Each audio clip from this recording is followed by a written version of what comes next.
Bonjour, bienvenue sur la chaîne Hygiène Financière. Aujourd'hui on se retrouve pour une vidéo sur les deux écueils, les pièges fatals à éviter absolument dans une démarche minimaliste. Alors ça, on peut comme ça gloser, essayer de faire des longues listes d'écueils à éviter, mais à la fin je pense que tout ça, ça se réduit à deux choses. Alors la première chose, ce serait la dérive rigoriste et le minimalisme extrême. Donc il y a certaines personnes qui ont une sorte de mentalité de gourou et qui ont fait du minimalisme une sorte de religion.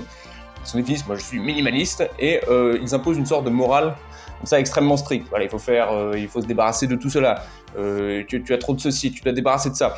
Et il semble qu'ils ont aussi oublié le sens profond du minimalisme, c'est que c'est pas une dogme en religion, c'est que c'est simplement un outil pour mieux vivre. Chacun doit se l'approprier à sa propre manière. Il n'y a pas de méthode toute faite, il n'y a pas de cookie cutter comme disent les Anglais, voilà, de machines comme ça qui fait des cookies à la chaîne. C'est une approche individuelle. Il ne s'agit pas de dire qu'on a trop de cuillères, trop de livres, trop de chaussettes. Il y a certains qui ont besoin de très peu, certains qui ont besoin de plus, certains qui ont besoin d'encore plus. Et voilà, c'est pas une raison pour se comporter comme un gourou, ou de faire culpabiliser. Il y a certains qui se sont donnés comme ça des défis de vivre avec moins de 100 objets ou des choses comme ça.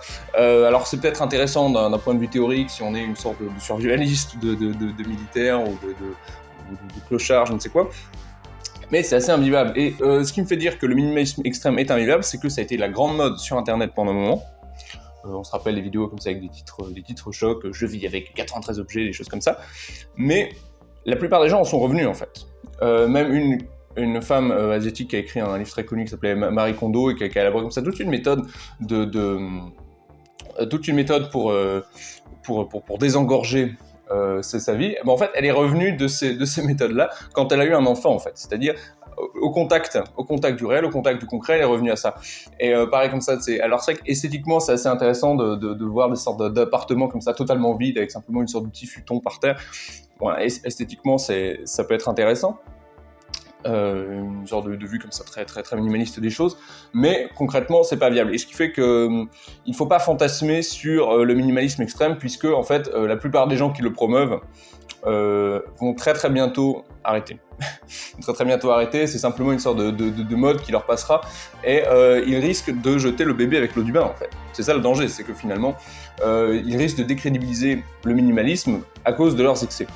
Et le deuxième écueil, à mes yeux, c'est le fétichisme des possessions.